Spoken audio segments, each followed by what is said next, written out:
नारायण नारायण नारायण. मंडळी, तुम्ही म्हणाल की अचानक मला हे नारायण नारायण म्हणायला काय झालेलं आहे. पण नारायण नारायण हे ब्रह्मवाक्य आहे नारद मुनींचं.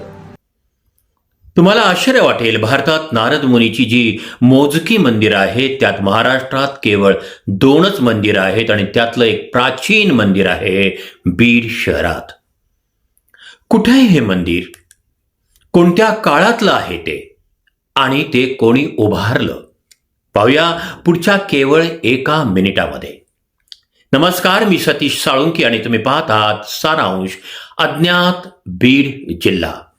नारद मुनी म्हणजे पौराणिक काळातले चालते बोलते लाईव्ह न्यूज चॅनल. ब्रह्माची गोष्ट विष्णूला, विष्णूची गोष्ट शिवाला आणि या तिघांची गोष्ट पृथ्वी तलावावरल्या माणसाला सांगणारे मौखिक वृत्तपत्र. देवर्षी नारद मुनी यांना सर्वत्र संचार करण्याचं स्वातंत्र्य.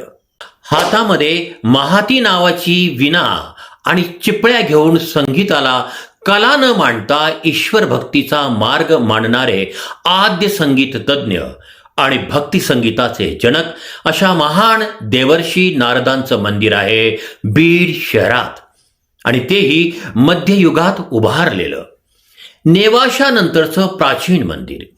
हे मंदिर आहे बीडच्या पेठबीड भागातील लोणारपुरा येथे. अत्यंत महत्वाचे हे मध्ययुगीन मंदिर मात्र कमालीचे दुर्लक्षित. मंदिराचा कळस छोटेखानी असला तरी तो आकर्षक आहे. मंदिरावरील शिलालेखानुसार हरिनारायण महाराज नावाच्या भक्तानं या मंदिराचा 18व्या शतकात जीर्णोद्धार केलेला आहे.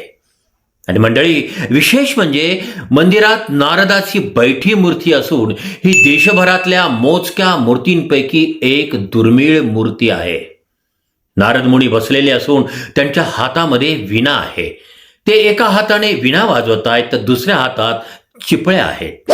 ही मूर्ती एकाच पाषाणामध्ये अत्यंत सुंदरपणे कोरलेली आहे. हे विशेष. आपल्या बीड जिल्ह्यात पिढ्यानपिढ्या संगीताची आराधना करणाऱ्या घराण्यांचे या संगीताच्या आद्य देवतेकडे लक्ष गेलं नाही, हे दुर्दैवच म्हणायला पाहिजे. बीडच्या धार्मिक वैभवात भर घालणाऱ्या या दुर्लक्षित नारद मंदिराकडे पाहिलं की कंठातून शब्द उमटतात, नारायण नारायण नारायण. मंडळी, पाहत रहा सारांशचा हा भाग अज्ञात बीड जिल्हा, आणि स्वतंत्र पत्रकारितेचा आवाज करा बुलंद.